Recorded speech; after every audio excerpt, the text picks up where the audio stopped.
Hi everyone, it's Heather, and I just wanted to say hi because I was so sad to not get to see you all at school today. And so I thought each day I would try to send you some kind of a video or email with a link to some kind of activity so that we can still be connected in multiple ways. I know your teachers have also reached out and have some great resources for you to be working on this week also. So today I'm here in my house. You can see my kitchen in the background. And I'm going to read you guys a story that probably most of you know, but I think it's such a classic that I thought I would do it. So we're going to read Curious George. All right, you ready? All right, here's a picture on the inside. Curious George by H.A. Ray.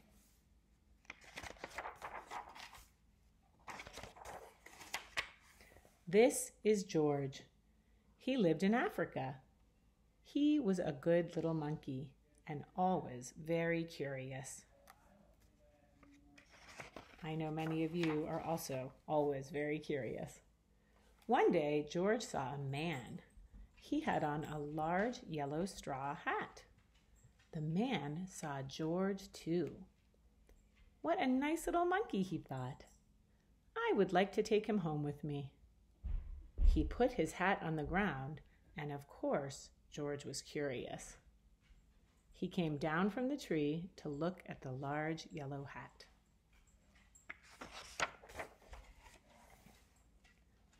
The hat had been on the man's head.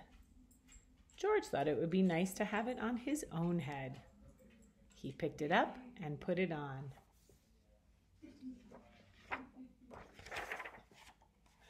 The hat covered George's head.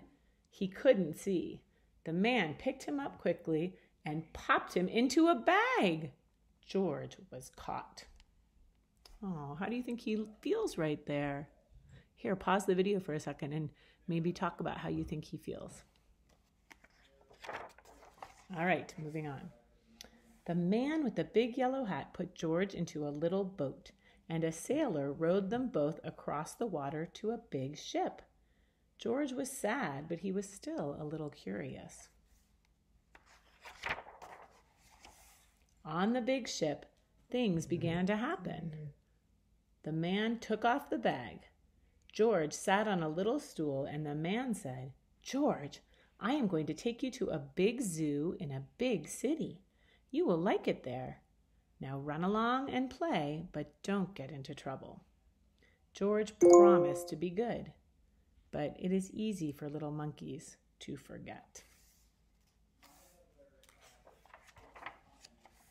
On the deck, he found some seagulls. He wondered how they could fly. He was very curious. Finally, he had to try. Uh-oh. It looked easy, but... Oh, what happened? First this, and then this. Oh no, poor George. Where is George? The sailors looked and looked.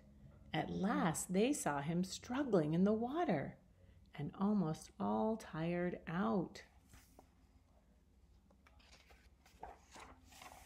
"Man overboard!"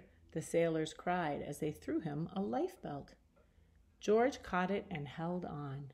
At last he was safe on board. After that, George was more careful to be a good monkey until at last the long trip was over. George said goodbye to the kind sailors, and he and the man with the yellow hat walked off the ship onto the shore and on into the city to the man's house. After a good meal, George felt very tired. Oh, look, he's smoking a pipe. That does not seem okay. He crawled into bed and fell asleep at once. The next morning, the man telephoned the zoo. George watched him. He was fascinated. Then the man went away. George was curious. He wanted to telephone too. 1, 2, 3, 4, 5, 6, 7. What fun!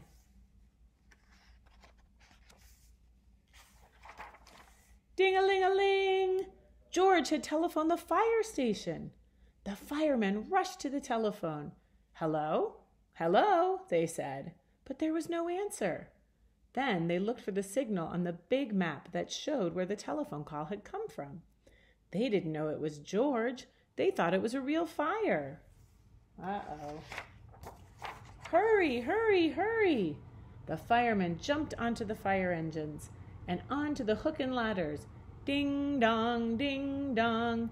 Everyone out of the way. Hurry, hurry, hurry! The firemen rushed into the house. They opened the door. No fire.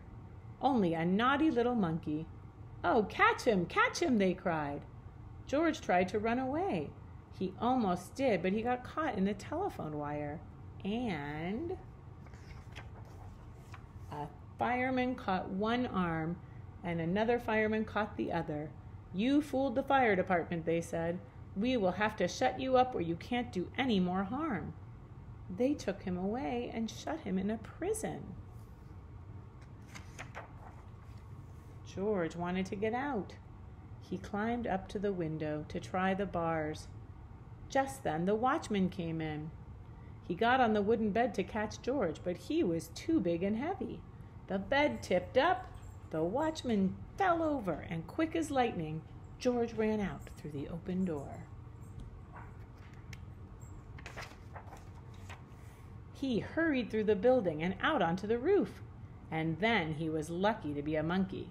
Out he walked onto the telephone wires, quickly and quietly over the guard's head. George walked away. He was free.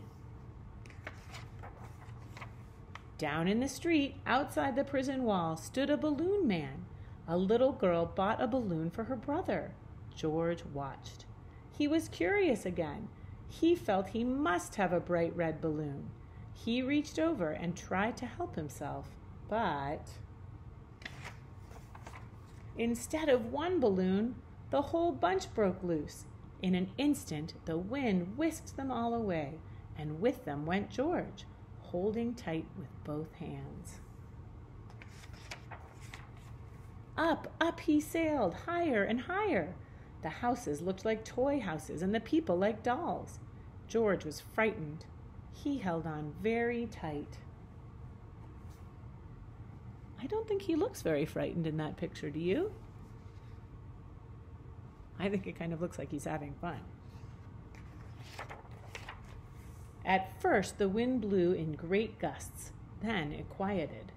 Finally, it stopped blowing altogether. George was very tired. Down, down he went. Bump! Onto the top of a traffic light. Everyone was surprised. The traffic got all mixed up. George didn't know what to do, and he heard someone call, "George!" He looked down and saw his friend, the man with the big yellow hat. George was very happy. The man was happy too. George slid down the post, and the man with the big yellow hat put him under his arm. Then he paid the balloon man for all the balloons, and then George and the man climbed into the car, and at last away they went. To the zoo! What a nice place for George to live. The end. I hope you liked that story. What I would love you to do, if you have time, is to video yourself reading a story with your parents, if you can, or video tell me what you thought about that story. I'd love to hear from you guys. So if you can, make a video with either telling a story or telling me what you felt about that story, and then send it to me at hmock@compositiveprimary.org. I miss you all. Bye!